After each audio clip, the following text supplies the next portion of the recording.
party d'ambassade. Qu'est-ce qu'on a ici? Je pense que c'est un anévrisme. L'ambassadeur a 51 ans et si on se fie sur son dossier, aucun problème majeur de santé jusqu'à aujourd'hui. Ce soir, il a commencé à avoir des douleurs aiguës dans l'abdomen qui se rendaient jusque dans le dos. Et en l'examinant, j'ai détecté une pulsatile assez importante, puis c'est là que j'ai décidé de faire venir l'hélicoptère. Une chance pour lui que t'étais là. OK. Je se dépêche.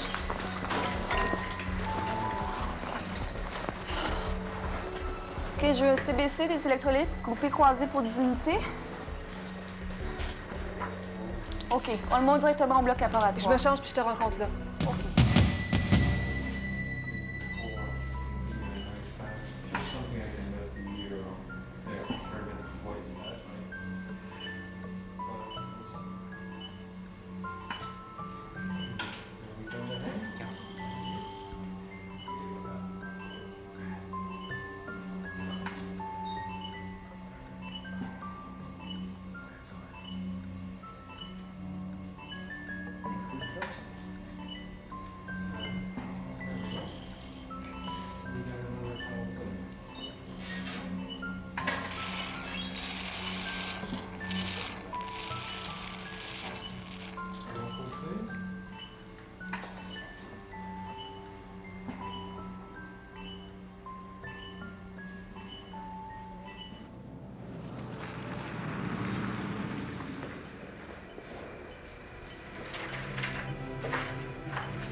Ah, c'est bon.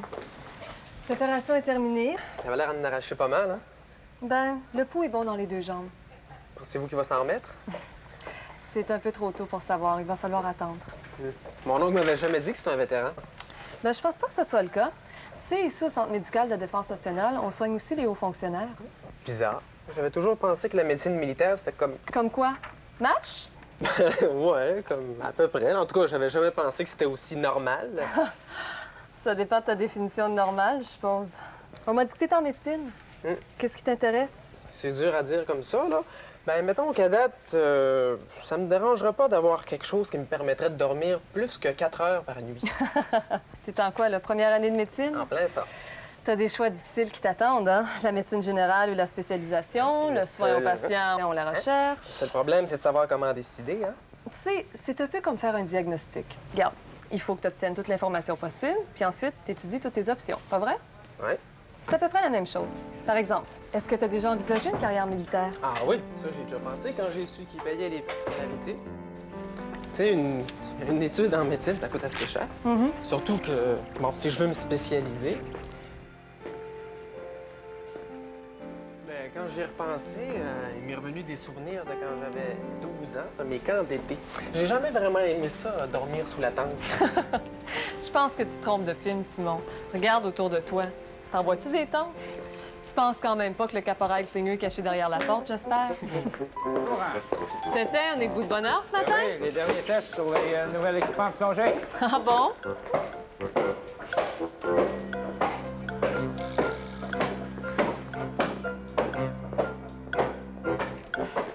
Trouves-tu toujours ça normal? Quand je te disais que la médecine dans les forces canadiennes, c'est une question de choix, viens voir le soin aux patients. Voici le Preserver, un de nos navires de réapprovisionnement qui est de retour d'une mission de 8 semaines avec l'OTAN dans le nord de l'Atlantique. En mer, le Preserver fournit le soutien à un escadron d'au moins 4 navires. Et à son bord se trouve le seul médecin disponible pour les équipages qui en tout compte plus de 1000 personnes. Les installations médicales du Preserver comprennent une salle d'urgence de 4 lits, une salle d'isolement de 2 lits et un équipement complet de salle d'opération et de rayon X. Tu vois, le fait d'être indépendant, ça te permet de développer puis de mettre à l'épreuve ton jugement clinique. T'inquiète-toi pas. Même si t'es tout seul, t'as quand même pas mal d'encouragements puis de conseils qui vont t'aider à établir une bonne base solide de pratique générale. Une spécialité particulière aux forces maritimes, c'est évidemment la plongée sous-marine. La médecine de plongée est une des spécialisations de la marine. Les médecins de la marine sont responsables de la santé et de la sécurité des plongeurs qui font l'entretien régulier de tous les navires canadiens. Mais le NCSM Cormoran est un navire spécialisé pour la plongée. Il abrite une équipe de 16 plongeurs démineurs. Qu'est-ce que c'est que ça?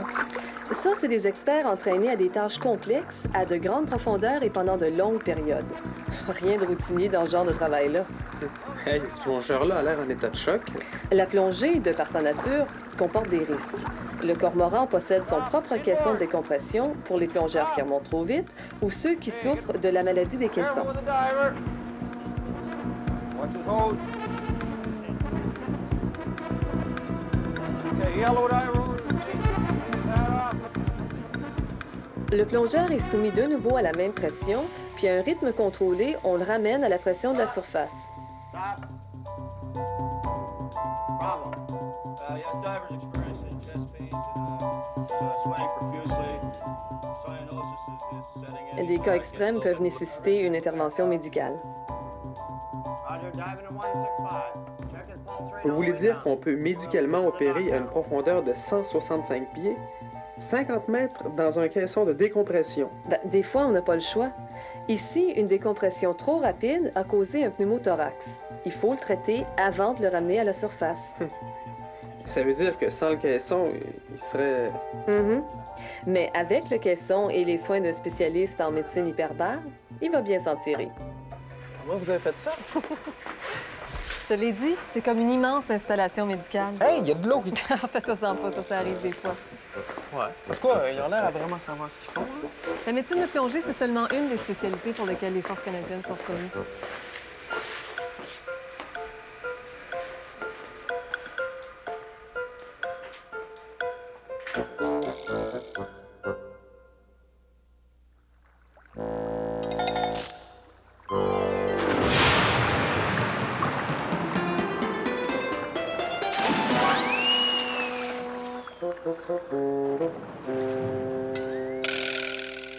Ici, à l'IMCME, Ou quoi?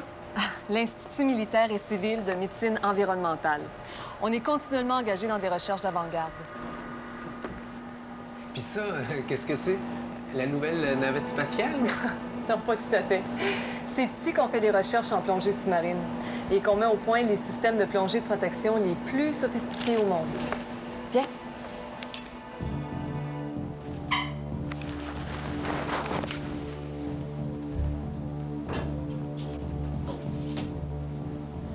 Le CIVA 55 va permettre aux plongeurs de travailler plus longtemps, à des plus grandes profondeurs et évidemment avec beaucoup plus de sécurité.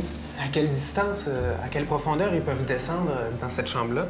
Je pense qu'il arrive à créer une pression qui est équivalente à 5600 pieds ou 1700 mètres de profondeur. Ils vont pas à moitié?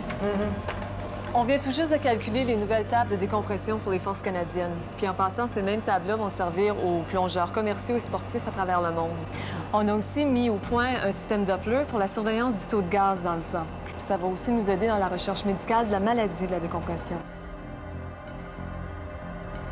Il n'y a pas de meilleure place au Canada pour étudier la médecine de plongée. Est-ce que tout le monde à l'IMCME fait partie des forces canadiennes? Non, pas tout le monde. On travaille aussi en collaboration avec plusieurs universités à travers le pays, puis avec l'industrie.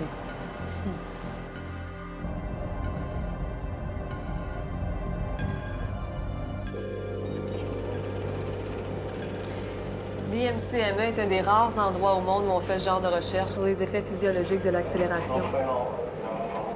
Puis qu'est-ce qui se passe ici? Ça, c'est centrifugeur. C'est ici qu'on étudie la force de gravité, qui est l'accélération de la pesanteur à laquelle les pilotes de chasseurs sont soumis.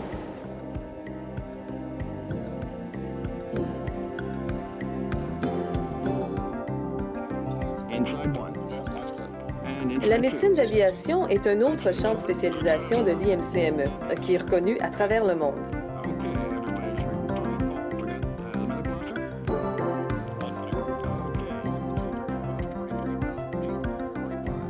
Roger is sending the main chamber to 43,000 feet, rate 5. C'est ici qu'on pousse les recherches pour rendre plus sécuritaires les vols atmosphériques et spatiaux.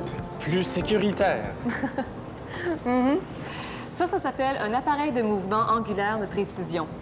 Même les astronautes américains viennent ici pour qu'on puisse évaluer leur susceptibilité au mal de l'air. Après qu'ils ont traversé tout ça, la navette spatiale, c'est comme un pique-nique en campagne. Pour les militaires, les heures de travail sont longues, irrégulières et les conditions sont souvent difficiles. Aussi, il faut être prêt à faire face à des climats extrêmes. Dans les tropiques, il peut faire jusqu'à 45 degrés Celsius avec 100 d'humidité.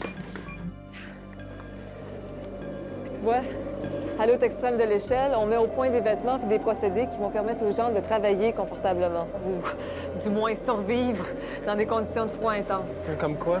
Bien, comme par exemple un pilote qui aurait évacué son avion en haute altitude ou des parachutistes qui doivent l'endurer, eux autres, le froid humide pendant leurs exercices dans l'Arctique.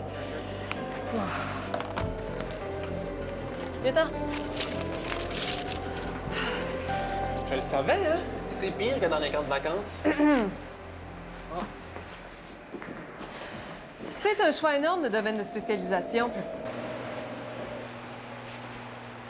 Et ouais, si je comprends bien, il faut s'attendre à tout, hein? Sans compter les bénéfices non professionnels, comme la chance de voyager, de faire partie d'une équipe. Puis dans l'armée... Et puis dans l'armée, on a l'occasion de coucher sous la tente. Bon, OK, on va régler ça une fois pour toutes, l'histoire de la tente. Viens. Voyons d'abord l'officier médical du régiment en campagne. Il est appelé à faire tout ce que les autres soldats font. De l'escalade, de la survie dans la jungle, dans l'Arctique. OK, je vais chercher mon manteau. Non. On n'aura pas besoin. On s'en va à Pitawawa avec le régiment aéroporté. Ben, dans l'aviation? Non. Toi, tu penses aux escadrons de vol, ceux qui pilotent des avions. Le régiment aéroporté, ça sort des avions. Hey. Viens voir.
Au cours d'exercices en champ comme celui-ci, nos médecins militaires acquièrent une expérience précieuse pour traiter les patients dans des environnements de combat.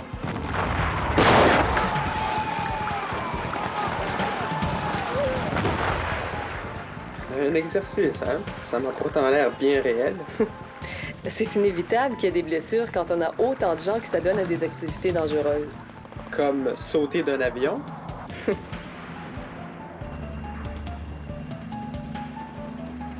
Le défi pour un médecin, c'est d'être en mesure de prendre des décisions critiques sous pression.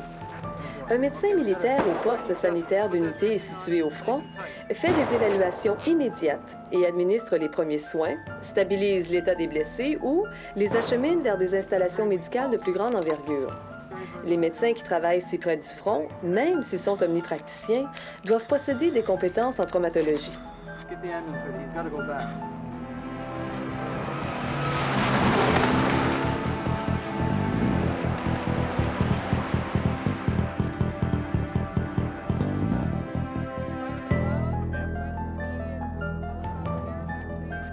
À l'ambulance de campagne, le soldat blessé est réévalué et on lui administre les soins nécessaires.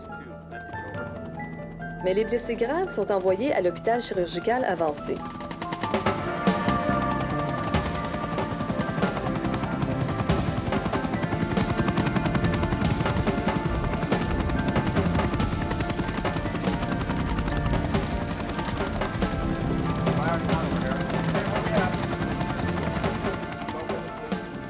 Encore une fois, on effectue un diagnostic provisoire, un triage, pour établir les priorités et l'ampleur des traitements requis.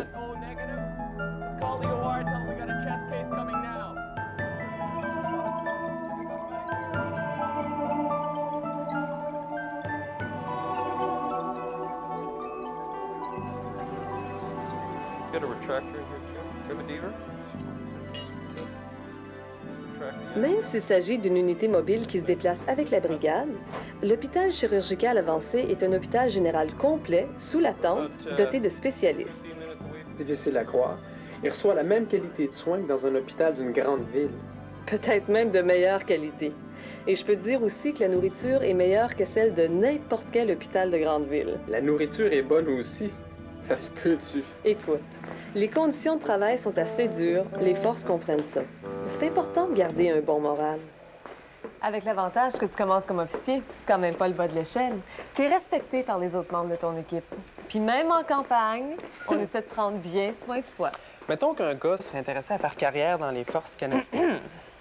Mettons qu'une personne, un gars ou une fille, serait intéressé à faire carrière. Est-ce qu'il y a d'autres choix? Ben justement, il y a l'aviation.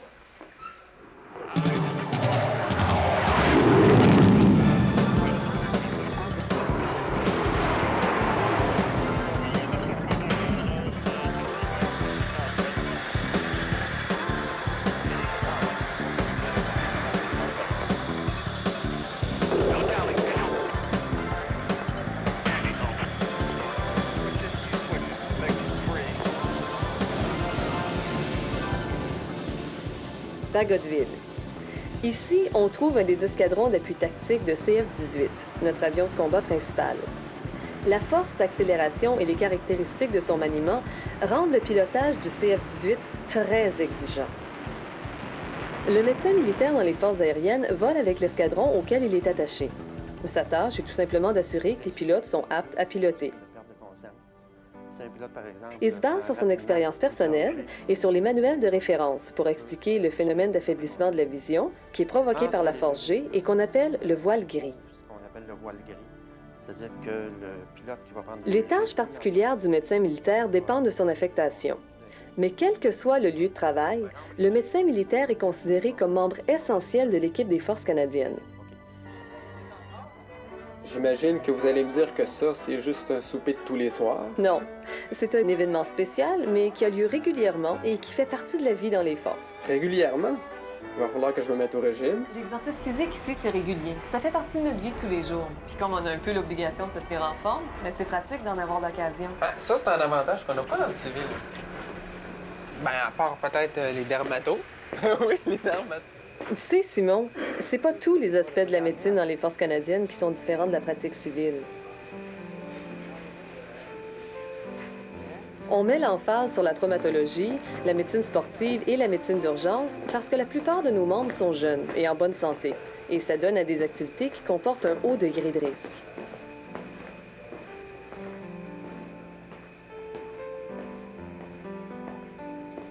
Mais dans les endroits où il n'existe pas d'installation médicale civile, le médecin militaire de la base est aussi responsable des soins aux membres des familles des militaires. En principe, ça devient une pratique de médecine familiale où le personnel de soutien et les installations sont fournis et où le médecin n'a pas à se préoccuper des frais généraux. On peut difficilement s'imaginer une pratique de la médecine plus normale. Qu'est-ce qu'il y a derrière cette porte-là? Oh, c'est rien, c'est un espace de rangement.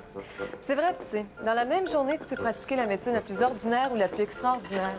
Puis en fin de compte, c'est difficile de savoir laquelle est la plus gratifiante. Bonsoir, est-ce qu'il y a des messages pour moi? Est-ce qu'on a vérifié sur le sergent Foutier? C'est quoi ça? Chariot d'urgence. On devrait peut-être aller voir comment va mon oncle. Bonne idée.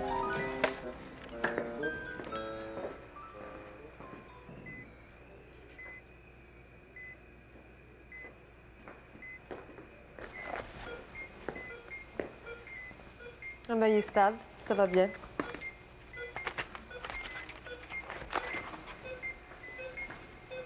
Ils vont l'amener bientôt aux soins intensifs. T'inquiète pas, il reçoit vraiment les meilleurs soins possibles. On peut-tu se promener encore? Viens, on va aller voir ce qui se passe dans la salle d'opération.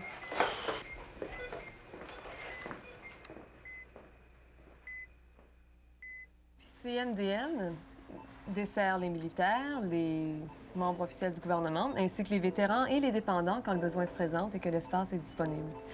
Donc, tu vois, Simon, faire une carrière comme médecin dans les forces militaires, ça comprend bien plus que du raboutage. C'est vraiment une belle occasion pour un jeune médecin débutant de faire partie d'une des installations médicales les plus vastes au monde. Puis comme si c'était pas assez, avec le programme de formation des médecins militaires, les forces vont payer la majeure partie de tes frais. Qu'est-ce qu'ils payent exactement? Ben, il paie tes frais de scolarité, tes instruments, tes livres, puis en plus, tu reçois un salaire. Bon, c'est le fun, ça, mais c'est quoi mes obligations là-dedans? Mais une fois que l'internat est terminé, les gradués du PFMM doivent compléter un stage en tant qu'officier médical dans les Forces canadiennes. Puis tout ce qu'on te demande, c'est d'exercer ta profession au meilleur de ta connaissance. Puis ensuite? Mais ensuite, ça dépend de toi. Que tes intérêts soient cliniques ou non cliniques, généraux ou spécialisés, tu peux, tout en recevant le salaire et les bénéfices, évidemment, soit poursuivre ta carrière dans les Forces canadiennes ou continuer d'étudier et de te perfectionner. Puis ton choix est immense. Il y a la médecine clinique, la santé publique, la médecine communautaire, les maladies du travail, la médecine tropicale, la médecine spatiale, l'épidémiologie, l'administration des soins de santé, puis j'en passe. Donc pense-y. Ça vaut la peine d'étudier toutes tes options. On sait jamais. Tu vas peut-être trouver ce que tu cherches dans les Forces canadiennes. Ben, sais-tu, c'est fort possible.